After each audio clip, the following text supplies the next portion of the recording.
Welcome to this explainer. Okay, today we are going to fundamentally shift how you look at the entire act of writing. Most of us were taught that writing is just a recording device, right? Like, it's just a way to jot down what you already know. But we're diving into some fascinating research today that proves writing is not just recording. It is the active, literal process of thinking itself. In fact, we're skipping our usual agenda today to just hit you with this one crucial question. Do you write down what you think, or do you think by writing it down? Think about that for a second.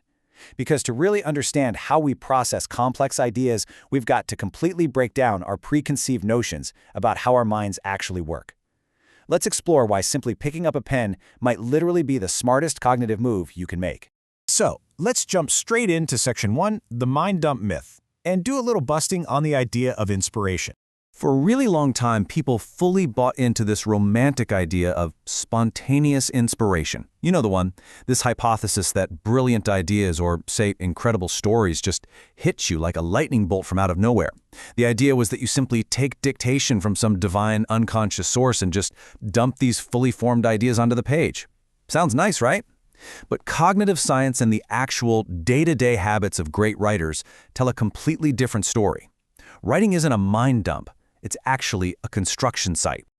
And the master short story writer Frank O'Connor brilliantly illustrated this reality. He actually said that he writes, quote, any sort of rubbish just to cover the main outlines of a story, because only then can he begin to see it.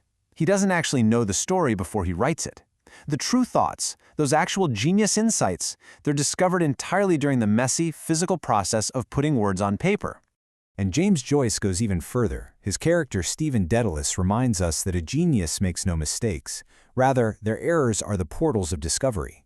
So when you sit down and write a super messy first draft, those initial mistakes, those disjointed ideas, that rubbish O'Connor talked about, they aren't failures at all. They are biologically and cognitively necessary portals that actually lead you to your real thoughts.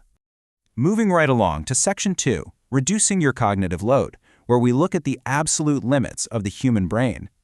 To really see why this messy drafting process is biologically necessary, we have to look at modern cognitive science.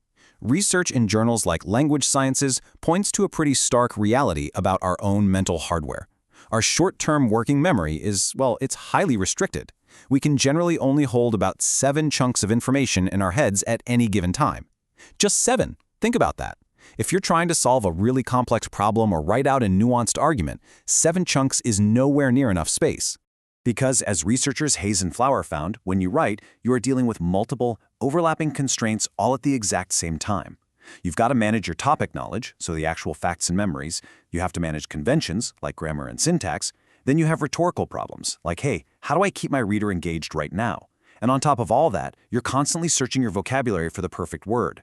Trying to juggle all of these constraints at once inside your head, it's exactly like being a busy telephone operator in the 1920s, just completely overwhelmed by too many calls coming in at the exact same second. You literally run out of mental bandwidth. Which brings us to Section 3, a machine to think with, and how we use the pen as a tool. So how on earth do we solve this massive cognitive overload? Well, the solution is a concept called externalization. Basically, this means distributing the cognitive process from inside your limited head out into the physical environment. When you take a thought and finally put it on paper, you take the massive burden off your short-term memory. You are quite literally moving the thinking process outside of your own body. To really wrap our heads around this, cognitive psychologists actually compare the pen to a Turing machine. Now, a Turing machine uses symbols, it manipulates those symbols, and crucially, it writes them to a paper tape to store intermediate results. Guys, that is exactly what you're doing when you write. Words are your symbols, syntax is your manipulation, and the paper?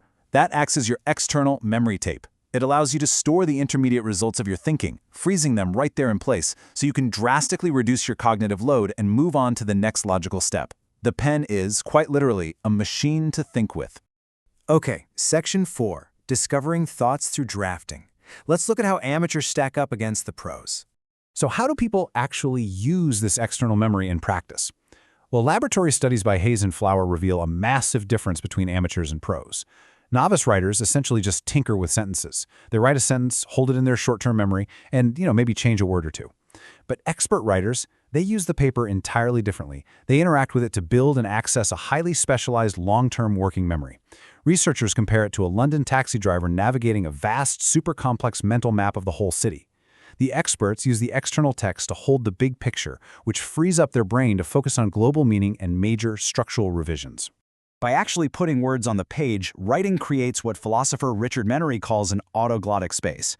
Now that sounds fancy, but it just means a dedicated space where you can step back, read what you've just generated, and let the physical text prompt entirely new, deeper associations. Your own written words literally become a secondary conversation partner. You're reacting to yourself, reaching conclusions you simply never would have reached if you tried to keep everything locked inside your head. Let's look at a really practical, famous example of this. Take the great 19th century novelist Gustave Flaubert. He relied heavily on this external machinery, using a super meticulous 5-step process. He didn't just sit down one day and write a masterpiece. No way. He started with an old plan of daydreams. Then came rough scenarios acting as signposts. Third, he created expanded drafts where he just wildly explored on paper. Fourth was the brutal labor of style and elimination, and only then did he reach the final draft. The paper absorbed the sheer complexity at every single stage of the process. And this intense process of externalization leads to some incredible discoveries. When Flaubert was writing his famous story A Simple Heart, he was really struggling with the final scene. It wasn't until his 8th drafted attempt that the external text helped him finally discover the exact right word, the mot juste. That word was heart, or cœur in French. It perfectly united the physical and spiritual elements of his story's ending. See, that brilliant thought didn't just occur to him in some magical flash of inspiration. It emerged directly from the physical act of writing, reviewing, and crossing out words on paper over and over again. And finally, Section 5, your integrated cognitive system. How this all forms your unified system. So how do all these separate pieces build into a unified theory of human thought? Well, researchers call this the cognitive integrationist perspective, and it decisively proves that the human mind does not work in isolation. Your intelligence, it's not just trapped inside your skull. Completing any really complex task requires a highly coordinated loop. It requires your neural processes, so your brain. It requires bodily processes, the literal physical action of your hand moving a pen or typing on a keyboard. And it requires environmental manipulation, which is the actual creation and moving around of written sentences on a page or a screen. This means your brain, your hand, and your notebook are all functioning together as one single integrated thinking machine. And this leads us to a pretty profound realization. Writing doesn't just record thought, it literally transforms your cognitive abilities. By physically manipulating written sentences, you are actively thinking in a way that is biologically and logically impossible to do inside your head alone. You are literally expanding your brain's processing power into the physical world. How cool is that? So, I'm going to leave you with this final, provocative thought. The next time you face a really complex problem, a difficult decision, or a massive new project, are you going to try and juggle it all in your limited short-term memory? Or will you pick up a pen, build your autoglottic space, and let the machine do the thinking for you? Grab a pen, start writing, and discover what you really think.